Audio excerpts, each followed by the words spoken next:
Et étant chimiste, j'ai cette position qui est un petit peu intéressante pour tous les chimistes, c'est-à-dire qu'on a un pied dans la physique et un pied dans la biologie. Puisque vous savez que la cellule fonctionne avec beaucoup de chimie, et on a aussi les lois des atomes et des molécules font appel à la physique quantique. Donc, durant toute ma carrière, j'ai maintenant à peu près 30 ans de recherche derrière moi, je me suis posé la question du rôle que pouvait avoir la physique quantique pour aller un petit peu au-delà des atomes et des molécules jusqu'à la biologie. Alors, comme je ne veux pas parler dans le vide, et que je veux quand même que vous ayez quelque chose de bien correct sur le plan quantique, il se trouve que pour moi la physique quantique est assez simple. Je n'écrirai aucune équation de Schrödinger ni aucun opérateur. Je me bornerai à quelques exemples et on verra après si effectivement tout ça c'est intéressant. Donc le premier concept dont on a besoin pour appliquer la physique quantique, c'est évidemment la dualité onde-corpuscule. Alors cette dualité onde-corpuscule, en fait, elle a beaucoup surpris, mais elle vient en fait d'une seule phrase, c'est que dans la nature, aucun changement ne peut mettre en jeu une action inférieure au quantum de Planck. C'est-à-dire qu'il existe dans la nature une constante qui a la dimension d'une action, c'est-à-dire une énergie que multiplie un temps, et la seule chose qui est importante pour le quantomécanicien, c'est que cette constante n'est pas nulle. En effet, si elle était nulle, nous serions dans le monde classique. Comme elle n'est pas nulle, eh bien, on est dans un monde qui est dit quantique, et peu importe sa valeur, parce que le principal, la chose qu'il faut retenir, c'est qu'il faut que cette constante soit différente de 0. C'est là où tout démarre. À partir du moment où une constante est différente de 0, on peut faire deux choses. On peut associer à tout objet, alors il faut avoir bien sûr une vision classique, parce qu'il ne faut pas renier non plus le passé, c'est-à-dire que si j'ai une masse et une vitesse, on voit tous ce que c'est qu'une masse et une vitesse, à cause de la constante de Planck, je peux définir ce qu'on appelle une longueur d'onde, qui est la longueur d'onde de De Broglie, par une relation qui est très simple. Vous prenez la constante de Planck, h, et vous divisez par la masse et la vitesse. Et cette longueur d'onde, c'est une onde dite de probabilité, une onde de matière. Ce n'est pas une onde électromagnétique, ce n'est pas une onde mécanique. C'est vraiment une onde de probabilité qui évolue dans un espace complexe. Et la meilleure façon si le mot complexe vous fait peur, c'est de regarder la vidéo qui est là. Vous avez là la représentation de ce que c'est qu'un nombre complexe. C'est-à-dire, c'est soit une flèche qui tourne, soit, effectivement, si vous regardez ce mouvement en projection dans un plan, ce qu'on appelle une onde. Ce qui est nouveau en physique quantique, c'est que la matière peut s'analyser, enfin le comportement, les lois de la physique peuvent s'analyser avec ce modèle-là. La deuxième chose que vous pouvez faire avec la constante de Planck, c'est multiplier cette constante par une fréquence. Et à ce moment-là, vous obtenez un concept mécanique qui est bien connu, qui est l'énergie. C'est la célèbre relation de Planck-Einstein qui a été à l'origine de la quantification, c'est-à-dire de la loi du corps noir. Ça ne suffit pas, parce que la physique quantique introduit des incertitudes, c'est-à-dire qu'au lieu que les choses soient bien nettes, on s'autorise un certain flou sur les choses. Et ce flou, on utilise une troisième relation, qui est la relation d'incertitude de Heisenberg, c'est-à-dire que le flou sur la quantité de mouvement, qui est le produit de la masse par la vitesse, que multiplie le flou sur la position, ne peut pas être rendu plus petit que le quantum d'action divisé par 2, mais vous pouvez oublier le 2 pour les commodités. Dernière chose, on a une phase. C'est-à-dire qu'en physique quantique, on peut jouer avec des ondes. C'est-à-dire que si je prends une onde et que j'envoie une onde en opposition de phase, au lieu d'obtenir quelque chose, j'obtiens rien du tout. C'est-à-dire qu'on peut annihiler ou créer des choses grâce à la phase. Voilà, c'est tout ce que vous avez besoin pour suivre la conférence de ces 4 notions. Et après, on peut rendre ça très mathématique, comme vous le verrez dans beaucoup de livres de physique quantique, mais en fait, ça ne sert à rien, vous avez là l'essence du phénomène.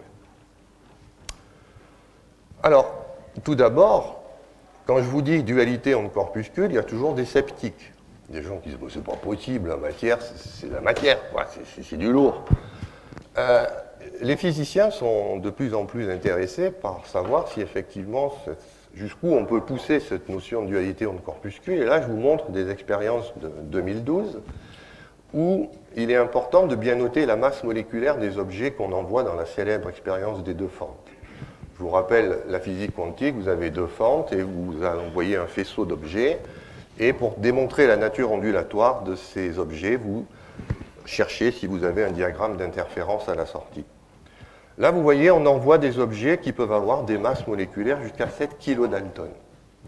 Alors pourquoi 7 kilodaltons? Parce que si vous êtes biologiste, vous savez que dans la cellule, 7 kilodaltons, c'est énorme. On couvre quasiment toutes les molécules qui ne sont pas des protéines ou de l'ADN. Et qu'est-ce qu'on voit? Eh bien, on voit des diagrammes d'interférence. C'est-à-dire que pour expliquer le mouvement de ces objets, qui ont une masse de 7 kilodaltons, on est obligé de prendre en compte l'aspect ondulatoire. Alors ça, évidemment, si vous êtes biologiste, ça doit changer complètement votre façon de voir la cellule. Parce qu'au lieu de raisonner avec ces diagrammes de boules et des bâtons que vous indiquent les chimistes, vous devez voir ce qu'on appelle des paquets d'ondes, qui obéissent aux lois de la physique quantique et non pas aux lois de la physique classique. Donc c'est ce que je vais vous faire une petite balade dans la cellule avec ça. Alors, on va commencer par exemple par le neurone. Le neurone, alors je vais toujours prendre la version classique, celle qu'on trouve dans tous les livres de biologie. On vous apprend qu'il y a un neurone présynaptique, un neurone postsynaptique, puis il y a ce qu'on appelle une synapse. Et puis, dans cette synapse, on va libérer des neurotransmetteurs. Il y a ce qu'on appelle un potentiel d'action, qui va faire que le neurone décharge ou pas. Donc tout ça, je ne vais pas insister, c'est de la biologie moléculaire tout à fait standard. Ce que je vais amener, c'est que je vais vous donner la taille d'une synapse. Une synapse, ça fait 40 nanomètres. Qu'est-ce que ça veut dire si on est quantomécanicien, 40 nanomètres? Ben, ça veut dire que si je cherche mon neurotransmetteur, il est forcément dans ces 40 nanomètres. C'est-à-dire que je ne sais pas exactement où il est, mais je sais que mon incertitude sur sa position est de 40 nanomètres. Si je connais sa masse et sa vitesse, je vais pouvoir calculer aussi sa longueur d'onde, c'est la relation de Broglie que vous avez ici. Alors, je n'ai pas pris ici le neurotransmetteur, j'ai pris le calcium qui sert à exciter le neurone, et on a mesuré ça par des techniques biophysiques. Un calcium qui rentre dans une terminaison présynaptique, il met à peu près 200 microsecondes, et il doit parcourir une distance qui est de 500 angstroms. Ça veut dire que sa vitesse classique, qui est le rapport de la distance sur le temps, est d'environ 0,25 mm par seconde.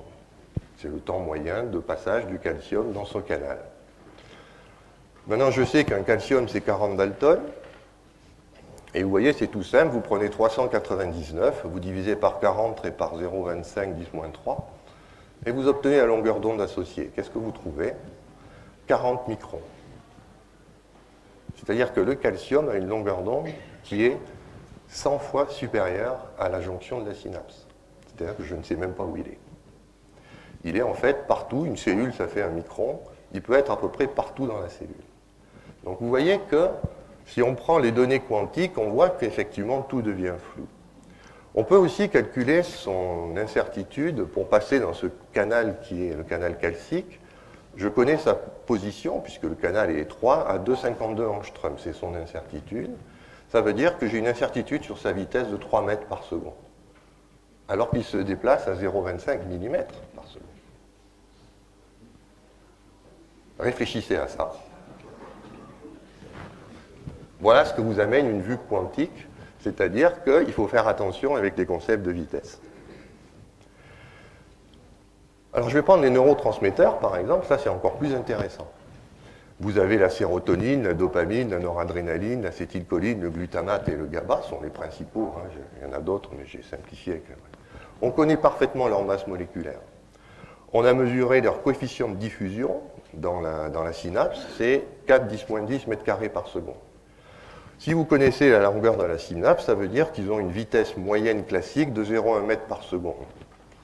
Eh bien, vous calculez la longueur d'onde de De Broglie de ces neurotransmetteurs, ça fait à peu près entre 23 et 39 nanomètres. C'est-à-dire que votre neurotransmetteur que vous croyez être libéré dans la synapse, en fait, c'est juste une oscillation de sa longueur d'onde. C'est-à-dire que la synapse a été calculée pour qu'il y ait juste une oscillation du neurotransmetteur à l'intérieur. Ce qui fait qu'en fait, il n'a même pas besoin de diffuser. Parce que dès qu'il est libéré à la présynapse, il est automatiquement à la postsynapse.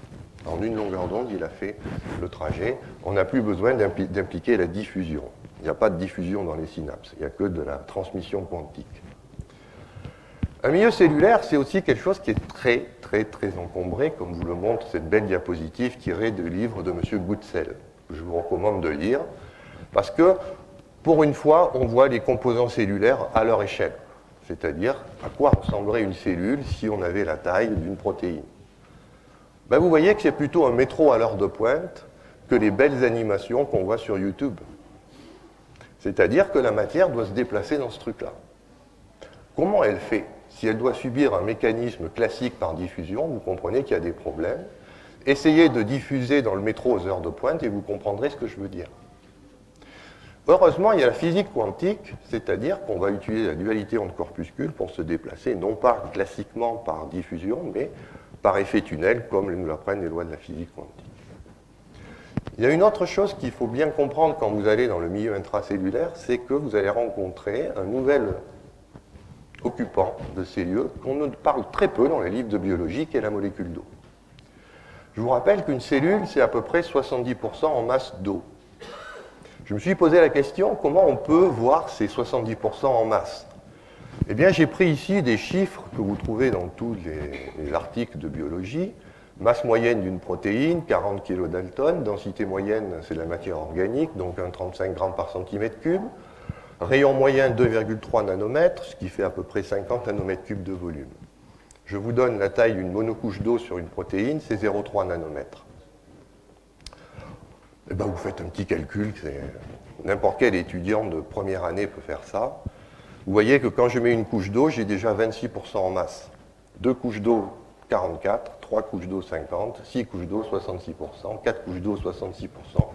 C'est-à-dire qu'il me faut juste 4 couches d'eau pour couvrir toutes les biomolécules qui sont dans la cellule et j'ai mes 70% en masse.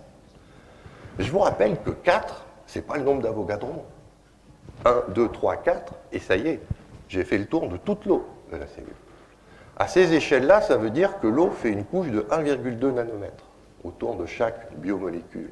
1,2 nanomètre, ce sont les lois de la physique quantique qui s'appliquent et non pas les lois de la physique classique. Ça, c'est aussi quelque chose que j'aime bien montrer. C'est la composition moyenne d'une cellule telle qu'on la trouve dans les ouvrages de biologie.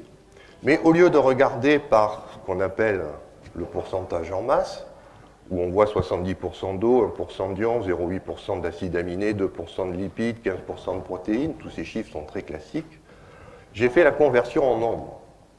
Et là, vous voyez apparaître des choses très intéressantes. Vous voyez qu'il n'y a environ que 22 milliards d'eau, de molécules d'eau dans la cellule. 22 milliards, je vous rappelle, c'est pas beaucoup. 22 milliards, c'est à peu près la somme qu'a n'importe quel milliardaire sur cette planète dans son compte en banque. Il n'y a pas beaucoup d'eau dans la cellule. Et on sait très bien que les lois de la physique quantique doivent être utilisées dès qu'on ne peut plus faire de moyennes statistiques. Est-ce que vous pouvez faire des moyennes statistiques sur 22 milliards avec des objets moléculaires? Moi, la réponse, je vous dis que c'est non. Il faut vraiment prendre en compte l'aspect quantique. Ensuite, qu'est-ce qu'on trouve? On trouve des ions. 121 millions, alors on oublie la virgule, mais je les ai mis pour faire beau. 121 millions d'ions. Et vous voyez que les protéines, l'ADN, tout ça, ça arrive tout en dernier. On peut aussi retenir ce chiffre qui, moi, me semble beaucoup plus parlant que le chiffre de 70%, c'est que si je prends le nombre de molécules d'eau et que je divise par le nombre total d'objets, je trouve 99,1% en mol d'eau. Posez-vous la question, pourquoi il y a autant d'eau dans la cellule et pourquoi on n'en parle pas dans les livres de biologie? Alors, on a beaucoup débattu pour ce qui était la vie. Pour moi, la vie, c'est simple, c'est de l'eau et des ions. Pourquoi? Ben, regardez le tableau. Qu'est-ce qu'on trouve d'abord dans une cellule? De l'eau, et ensuite des ions. Donc, moi, je ne suis pas darwinien, je ne suis pas lamarckien, je ne suis pas évolutionniste, je suis massique, nombre. Ce qui est important, c'est ce qui est le plus nombreux, l'eau et les ions. C'est-à-dire que finalement, voilà à quoi ressemble un être vivant.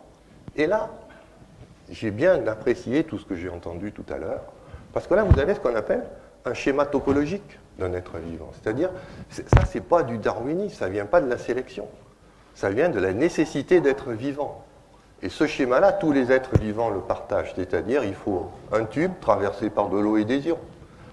Et à partir du moment où vous avez ça, vous avez un être vivant. C'est ma définition de la vie, et elle a l'avantage que là, à partir du moment où c'est des eaux et des ions qui interviennent, vous savez que vous avez quelque chose qui est soumis aux lois de la physique quantique compte tenu des faibles masses moléculaires. j'ai parlé d'eau, donc on va se poser la question comment l'eau rentre dans la cellule. Alors ça, c'est assez récent, c'est des études qui datent d'à peine une vingtaine d'années. Ce sont les aquaporines. On a découvert que la cellule a une membrane, ça on le savait depuis longtemps, mais que cette membrane est hydrophobe. Ce qui fait que pour que l'eau passe, il faut ce qu'on appelle un canal, ça s'appelle une aquaporine. Et alors, on a identifié depuis une vingtaine d'années à peu près 12 ou une quinzaine d'aquaporines. Et là aussi, on peut voir un bel exemple de quelque chose qui n'est pas du darwinisme, c'est que toutes les aquaporines ont une forme en double entonnoir. Pourquoi ? Parce qu'il faut que l'eau rentre et que l'eau sorte. Et si vous voulez faire rentrer et sortir quelque chose, il vous faut forcément un double entonnoir, et ça n'a rien à voir avec de l'évolution. C'est de la nécessité, de par même la structure, c'est-à-dire l'idée de devoir gérer de l'eau et des ions. Alors, on va se faire plaisir. Je vais vous montrer ce que les mathématiciens, enfin les biologistes moléculaires, dépensent. Ils dépensent des fortunes pour faire ce genre de film. C'est le mouvement de l'eau dans une aquaporine. Ça a été fait par des supercalculateurs. On prend les lois de la physique et on regarde comment une molécule d'eau se déplace. Et vous voyez, vous suivez la petite boule jaune. On l'a mis en jaune parce que sinon, vous ne sauriez pas où elle est. Et qu'est-ce que vous remarquez ? Vous voyez qu'on est là avec quelque chose qui est pseudo-quantique, c'est-à-dire que la molécule d'eau, elle oscille, elle rentre, elle veut aller, puis elle revient sur ses pas. Et on voit que finalement, statistiquement, elle arrive à passer. C'est-à-dire qu'elle va finir par passer. Alors, ce que ne vous montre pas ce film, c'est qu'en fait, là, il y en a peu qui passent, il n'y en a qu'une, mais en fait, il y en a 3 milliards par seconde qui passent dans un canal d'aquaporine. On a mesuré le coefficient de diffusion, c'est 4 10-10 mètres carrés par seconde. C'est-à-dire que la vitesse classique pour passer, c'est à peu près 1 mètre par seconde. Pour mémoire, je vous rappelle que l'eau liquide a un coefficient de diffusion de 23 10-10 mètres carrés par seconde par rapport à 4 dans l'aquaporine. C'est-à-dire que malgré que l'eau doit passer par un fil fin, un canal qui est extrêmement étroit, eh bien, elle a un coefficient de diffusion qui n'est que de 5 fois inférieur à celui de l'eau liquide. Ça ne vous surprend pas? Alors, il y a pire, parce qu'on a toutes les structures de ces protéines. Moi, je les ai regardées toutes en détail, et par exemple, vous prenez l'aquaporine 0, la taille du canal, c'est 1,96 angstrom. Je vous donne la taille d'une molécule d'eau, c'est 3. Donc vous essayez de faire passer 9 milliards de molécules par seconde à travers d'un trou qui est 2 fois ou 3 fois plus petit que la molécule elle-même. Il vaut mieux que vous le sachiez. Alors voilà, les biologistes disent la protéine va se dilater pour laisser passer l'eau. Oui, mais n'oubliez pas que vous êtes dans un objet qui fait plusieurs kilodaltons de matière. Si vous tirez là, ça va contracter ailleurs. C'est pas forcément évident d'ouvrir un trou quand vous êtes comme ça. Et pourtant, il y a 3 milliards de molécules qui passent par seconde. Un coefficient de diffusion. Alors évidemment, comme vous avez eu le titre de l'exposé, vous connaissez la solution. C'est qu'évidemment, tout ce beau film ne sert à rien. On va appliquer le principe d'incertitude d'Heisenberg et la relation de De Broglie-Schrödinger. On connaît la masse de l'eau, 18 Dalton. On sait que par les mesures que c'est 1 mètre par seconde classique, ça fait une longueur d'onde de 18 angstrom.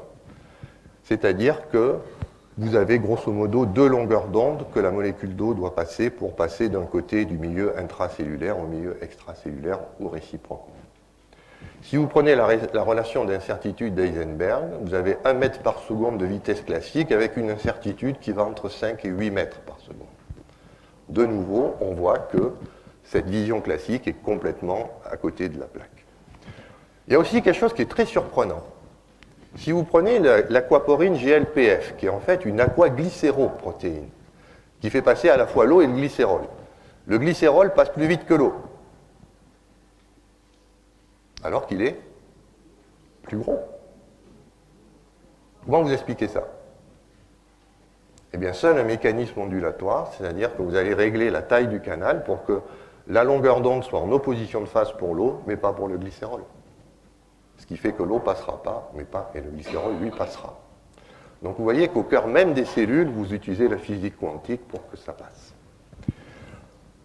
Bon, allez, on va parler un petit peu des ions. Il y a aussi beaucoup d'ions dans une cellule. Potassium, magnésium, sodium, chlore, etc. Alors, On peut parler par exemple des protons. On vous parle de gradient de protons dans une cellule. Savez-vous que dans une cellule comme Escherichia coli, vous n'avez que 30 protons? Bonjour le gradient. Donc ce qui veut dire que les protons sont gérés dynamiquement. Ils ne sont pas stockés comme les autres ions, comme le potassium par exemple, qui lui est un ion de structure. Vous voyez très bien que vous avez des ions de structure et des ions de fonction. Il y a des ions qui sont recyclés. Regardez ça, ce sont des vétérinaires qui font de la nutrition animale. Pour que les animaux soient en bonne santé, ils ont tracé le diagramme que vous voyez à gauche, qui s'appelle l'antagonisme et la synergie entre oligo-éléments. Et on a mesuré ça sur des parois intestinales. Ça vous rappelle rien, ce diagramme? Vous voyez que tout ion est influencé par une autre. C'est-à-dire que si je joue par exemple sur le cuivre, je vais perturber le zinc, je vais perturber le phosphore, je vais perturber le magnésium, etc. Vous voyez l'inanité qu'il y a de vouloir jouer sur un cation, sachant qu'ils sont tous reliés entre eux comme ceci. Alors ça, si on calcule la longueur d'onde de De Broglie, on voit qu'on a des longueurs d'onde qui sont supérieures à 0,2 microns de De Broglie et Schrödinger. Donc ça veut dire que tous ces ions sont en fait en intrication quantique à l'intérieur de la cellule. Donc, quand vous prescrivez, si vous êtes médecin, des oligo-éléments, ayez toujours ce schéma en tête, parce que si vous pensez qu'il suffit de rajouter un élément quand on est en carence, vous avez tout faux.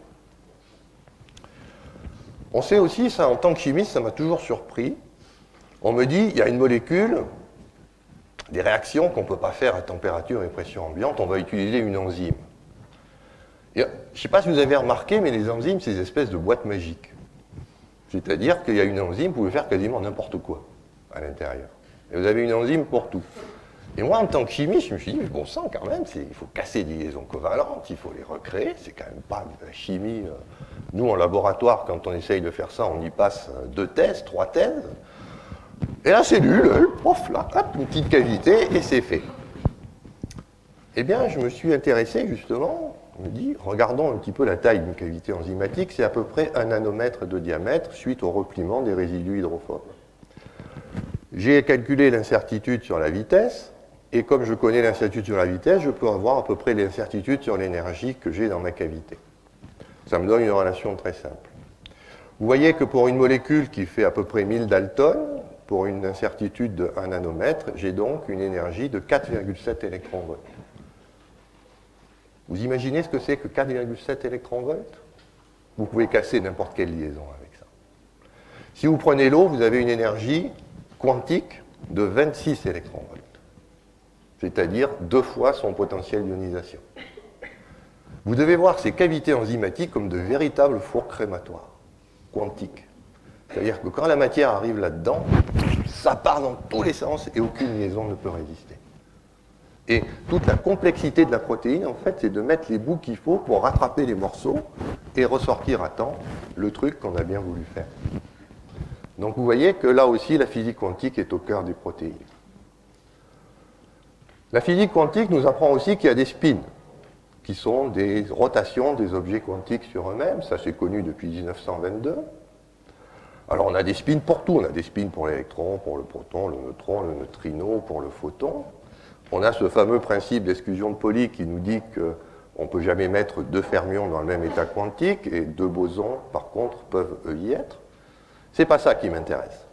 Ce qui m'intéresse, c'est ce qu'on appelle la règle de Wittner-Meyer, c'est-à-dire que le spin en physique quantique, et en physique classique d'ailleurs, est toujours conservé. Est-ce que vous vous êtes déjà posé la question du spin? Ben, vous devriez. Parce qu'il se trouve qu'une des molécules les plus importantes de la vie, qui est l'oxygène, est justement une particule une molécule qui a un spin qui est non nul. Ah. Donc, comme le spin est non nul, ça veut dire que les règles quantiques de spin vont s'appliquer, elles sont ici. Il faut que la différence entre le spin de A et le spin de B, ou la somme, soit toujours comprise entre SA et SB. Ce sont des lois qui sont bien connues. Alors, vous voyez que l'oxygène a une tare, c'est qu'il est un état, ce qu'on appelle triplé de spin. Alors, il a bien sûr un état singulier, mais qui est plus haut en énergie et qu'on ne peut obtenir que photochimiquement. Alors, je prends une des réactions les plus banales de la vie, qui est la fabrication de l'ATP. Savez-vous que pour fabriquer cette fameuse molécule d'ATP en utilisant le cycle de l'acide citrique, il vous faut faire varier de 6 unités le spin? Parce que vous devez consommer 6 atomes, 6 molécules d'oxygène, c'est-à-dire 6 fois un spin 1, pour faire des molécules qui ont un spin nul. La physique quantique vous interdit de faire ça. Et vous comprenez maintenant pourquoi le cycle de l'acide citrique est aussi complexe. C'est parce qu'il faut jouer avec cette interdiction de spin. Il faut la contourner pour pouvoir arriver à faire réagir l'oxygène avec du sucre.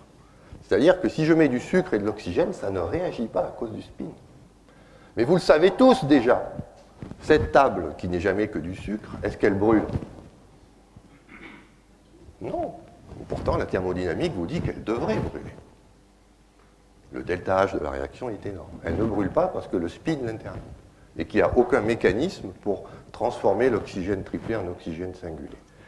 Alors, dans la cellule, ce mécanisme existe, évidemment, c'est pour ça que vous avez du fer. Le fer est là pour jouer avec le spin. C'est-à-dire qu'avec ces états de spin multiples qui sont dus aux orbitales d, vous allez pouvoir créer, jouer avec le spin et surtout faire cette chose très intelligente. C'est que vous allez transpirer du spin, qui est un mouvement de rotation sur la particule sur elle-même, en du mouvement orbital. Parce que l'idée du spin, c'est peu importe où il se trouve, c'est qu'il soit le même à gauche qu'à droite. Et donc, vous allez contourner les règles de spin en jouant sur le couplage spin-orbite, et c'est l'ion fer qui est le plus utilisé dans ce domaine-là. Bon, ça, c'est un truc que peu de gens savent. C'est que même l'eau est conditionnée par le spin. Savez-vous qu'il existe 2 types d'eau? Ce qu'on appelle l'eau ortho et l'eau para. Pourquoi? Parce que l'hydrogène est une particule de spin 1,5. Et que la molécule d'eau, comme vous le savez, c'est H2O. J'ai 2 hydrogènes. Si j'ai 2 hydrogènes, je dois me poser la question comment se combine le spin. Est-ce que je mets mes 2 hydrogènes avec le même spin ou est-ce que je les couple antiparallèlement? Eh bien, les 2 cas existent. On a donc l'eau ortho qui est de spin 1 au niveau des hydrogènes et l'eau para qui est de spin 0. Et il se trouve que ces 2 états de spin ne se mélangent pas. C'est-à-dire que je ne peux pas transformer l'eau ortho en eau para. Pourquoi? Parce que le spin se conserve toujours. Et que donc, j'ai bien toujours 2 types d'eau dans la cellule, de l'eau ortho et de l'eau para. Il y a des choses intéressantes. Par exemple, l'eau ortho, compte tenu de sa structure, elle est obligée d'être toujours en rotation. Elle ne peut jamais s'arrêter. Elle est soumise à ce qu'on appelle l'énergie du point zéro. Parce que son premier niveau excité, il n'est pas d'énergie nulle. L'eau para, par contre, elle peut commencer à 0, ce qui fait qu'elle peut s'arrêter de tourner. C'est-il pas original? 2 types d'eau, une qui peut bien tourner, une qui ne peut pas. Et voilà, vous avez une nouvelle complexité dans la cellule. Alors, incidemment, je vous rappelle que l'eau para a un spin de nul. Et si vous êtes, comme tous ces médecins qui utilisent ce qu'on appelle l'IRM pour étudier, par exemple, une tumeur cancéreuse, savent-ils qu'on perd un quart de l'eau? Parce qu'évidemment, pour faire résonner les spins des protons, il faut avoir l'eau ortho. Toute l'eau para est invisible. Bon, vous allez me dire, c'est pas grave, on en voit quand même 3%, 75%. Vous en êtes sûr? Regardez ça. Si je mets de l'eau ortho et de l'eau para au contact de l'ADN, qui c'est qui gagne? L'eau para.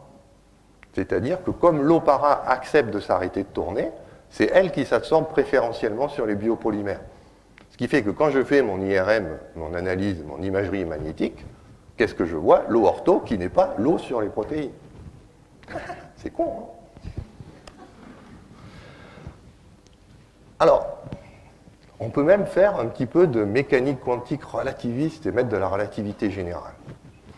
C'est Wigner qui a fait ça pour la première fois.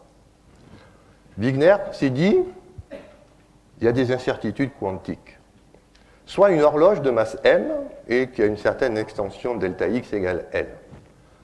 Si vous avez remarqué ce que c'est que la vie, c'est un processus qui est extrêmement bien régulé, temporisé. C'est-à-dire que dans les synthèses des protéines, il y a toujours des choses qui se font. Et il faut une horloge pour fixer la synchronisation de toutes les activités de la cellule. Wigner s'est posé la question de savoir, mais cette horloge, ce n'est pas une horloge classique. C'est forcément une protéine. Pourquoi? Parce que le milieu cellulaire, c'est un micron. Et à l'intérieur d'un micron, vous ne pouvez pas mettre une horloge de 2 mètres. Vous allez devoir mettre une horloge nanométrique. Mais qu'est-ce qui se passe si je passe une horloge nanométrique? Ah, j'ai les relations d'incertitude qui arrivent. Et vous voyez qu'on a un temps de dérèglement qui est fonction de la masse, du carré de la taille que divise la constante de Planck. Et quand vous prenez les chiffres qu'on trouve dans la cellule, vous trouvez un temps de désynchronisation de 0,3 millisecondes. C'est-à-dire que la cellule, elle crée son horloge parce qu'elle a besoin de synchroniser ses mouvements, et 0,3 millisecondes après, qu'est-ce qu'elle doit faire? Ben, elle doit balancer l'horloge parce qu'elle est déréglée par les incertitudes quantiques pour en refabriquer une autre. Ben oui, c'est comme ça que ça se passe. Les moteurs moléculaires. Oh, c'est beau ça. Moi, j'adore ces animations qui sont faites par des physiciens classiques. Mais, t'en fais pas. J'ai pris la masse de l'ADN polymérase, longueur 10 nanomètres, j'ai appliqué les relations d'incertitude de Wigner, et je vois que l'incertitude sur ma vitesse du brin d'ADN est de 5×10-8 mètres par seconde. Or, je vous rappelle que la vitesse de déplacement le long du brin est de 10-7 mètres par seconde. C'est-à-dire que l'ADN polymérase fonctionne juste à la limite de dérèglement quantique. Elle est juste un petit peu en dessous. C'est-à-dire que la nature s'arrange pour aller optimiser jusqu'à l'incertitude quantique, parce qu'après, les horloges ne marchent plus. Elles se désynchronisent. On a aussi cette belle moteur actine-myosine, qui fonctionne aussi à 10-7 mètres par seconde. Et si vous demandez à un biologiste pourquoi 10-7 mètres par seconde, eh bien, il va vous dire, bon, je ne sais pas. Maintenant, vous avez une réponse, c'est le temps qui est de désynchronisation de l'horloge moléculaire qui va régler le mouvement de la tête de myosine. Le muscle. Vous croyez que c'est une chose simple, un muscle. Hein. Tout le monde sait faire fonctionner ses muscles. On a fait des petits calculs pour voir. Supposons que le muscle soit un objet classique. Il est soumis à ce moment-là aux lois de la thermodynamique, c'est-à-dire que le second principe me dit qu'il faut une source froide, une source chaude, et que mon rendement mécanique sera 1 moins T2 sur T1. C'est l'ordre Kelvin 1850, hein, j'invente rien. On connaît la chaleur produite par un muscle, donc on peut calculer la température de la chaudière 1000 Kelvin. Savez-vous ce que c'est que 1000 Kelvin? C'est la température de la chaudière qu'il faut pour faire fonctionner votre muscle. Classiquement. Alors heureusement, on n'est pas dans le cadre de la physique classique, on est dans le cadre de la physique quantique, c'est-à-dire que l'énergie est quantifiée, comme vous le savez. Si vous appliquez les lois de quantification, eh bien vous savez que l'énergie arrive par des échelles d'énergie. Voilà. Après, bon, là, suivant la forme du potentiel, vous avez différents barreaux, mais on a des écarts entre les barreaux. Et c'est ça que va exploiter le muscle. C'est qu'au lieu de répartir l'énergie sur tous les barreaux comme le ferait classiquement, qu'est-ce qu'elle va faire? Elle va focaliser l'énergie sur un barreau. Quand vous faites ça, eh bien, vous voyez qu'à ce moment-là, on peut recalculer toutes les lois en tenant compte de cette quantification de l'énergie. Ça donne ce qu'on appelle un rendement quantique état Q, qui dépend de la température T2 et de l'énergie, maintenant non plus de la température T1, puisque je suis en quantique, mais de l'énergie dont je dispose. Si je transporte cette énergie sur un degré de liberté de la myosine, je fais le petit calcul, je vois que j'ai un rendement de 65% par rapport à 70 théorique. C'est-à-dire que le muscle est une machine quantique et non pas classique. Si elle était classique, elle n'aurait qu'un rendement de 13%. Je terminerai en... Parce que là, je ne peux pas vous dire tout en trop de temps, en allant regarder du côté de la physique quantique des champs. Parce que tout ce que je vous ai raconté là, c'est de la physique quantique bas de gamme, standard. Il y a beaucoup mieux. C'est la physique quantique des champs où on joue avec un monde qui s'appelle virtuel. C'est-à-dire qu'on va emprunter au vide de l'énergie et avec ça faire des forces. Alors, dans ce monde virtuel, c'est simple. Il vient vous dire pourquoi un monde virtuel? C'est tout simplement parce que la constante de Planck n'est pas nulle. Et jusqu'à présent, j'ai toujours regardé ce qui se passait lorsque l'incertitude sur l'énergie que multiplie l'incertitude sur le temps était plus grand que h bar. Ça, c'est le monde réel, observable. Qu'est-ce qui se passe si je me place de l'autre côté de l'inégalité? Comme je n'ai pas violé l'inégalité, je suis ce qu'on appelle dans le monde virtuel. Et dans ce monde virtuel, tout est possible. Par exemple, le vide vous apparaît comme ceci dans ce monde virtuel. C'est pas vide, il est plein. Ah, mais il est plein, donc je vais peut-être pouvoir utiliser des choses. Si je peux utiliser des choses, eh bien, c'est justement là où intervient pourquoi il y a autant d'eau dans une cellule, c'est que l'eau va utiliser de l'énergie du vide pour s'exciter, non pas de façon externe, mais de façon interne. Et si elle se relaxe toute seule, eh bien vous avez ce qu'on appelle de l'eau vapeur. Si par contre elle transfère son excitation qui vient de ces excitations du vide sur une autre molécule, vous avez ce qu'on appelle de l'eau liquide ou de l'eau interfaciale qui est de l'eau intracellulaire. Donc ceux que ça intéresse, c'est publié dans une revue qui s'appelle Water, je vous mets la référence ici. C'est-à-dire que l'eau, et c'est pour ça qu'elle est prise par la cellule, elle est tellement petite qu'elle a cette capacité à voir ces fluctuations du vide et à s'auto-exciter avec ça. Alors ça bouleverse tout. Ça veut dire que l'eau devient en fait l'objet le plus important de la cellule. On peut oublier quasiment les protéines et l'ADN. Qu'elle se structure suivant ce qu'on appelle des domaines de cohérence. Je vous mets ici une image, c'est-à-dire qu'il y a ce qu'on appelle de l'eau qui est cohérente sur le plan quantique et de l'eau qui est incohérente. Et le rapport cohérent-incohérent dépend de la température. Et surtout, ça va vous permettre, peut-être, ça ce sont des recherches qui sont en cours, de comprendre le phénomène de conscience. Parce qu'on a des modèles, par exemple le modèle de Penrose-Amorph de la Conseil, qui fait justement appel à cette transition de cohérence et d'incohérence à l'intérieur des microtubules qui sont dans nos neurones. Voilà, j'ai terminé. Je voudrais juste vous dire qu'avec cette physique quantique des champs, il y a tout un monde qui s'ouvre à la science, et ce monde, il va révolutionner le XXIe siècle. C'est le monde des effets des tensions électriques, des effets des champs magnétiques, des effets des vortex, des effets de lumière, de son, de mots sur l'eau, y compris de la pensée. Et c'est aussi, évidemment, là où vous allez déguster un max, puisqu'on a une génération d'ondes électromagnétiques absolument anarchique en ce moment, et que l'eau est sensible aux ondes électromagnétiques dans le cadre de la physique quantique des champs, c'est-à-dire que nous sommes en train de nous griller nous-mêmes avec nos portables. Donc tout ça, ça va sortir dans la presse, ça va sortir dans la littérature, on est en train de préparer les revues, et c'est là que je conclurai, c'est que la plus belle preuve que tout ceci n'est pas simplement que ce monde virtuel a une existence bien réelle, c'est que vous avez donc toutes les belles expériences de Luc Montagnier qui vous montrent qu'en lisant simplement de l'eau, on peut recréer un ADN. Ça a été publié par Luc Montagnier il y a 2 ans ou 3 ans. Et donc voilà, il va y avoir toute une nouvelle physique. Tout ce que vous avez appris dans le livre de biologie, bien, ça reste valable, mais il va falloir actualiser tout ça à la lumière de la physique quantique.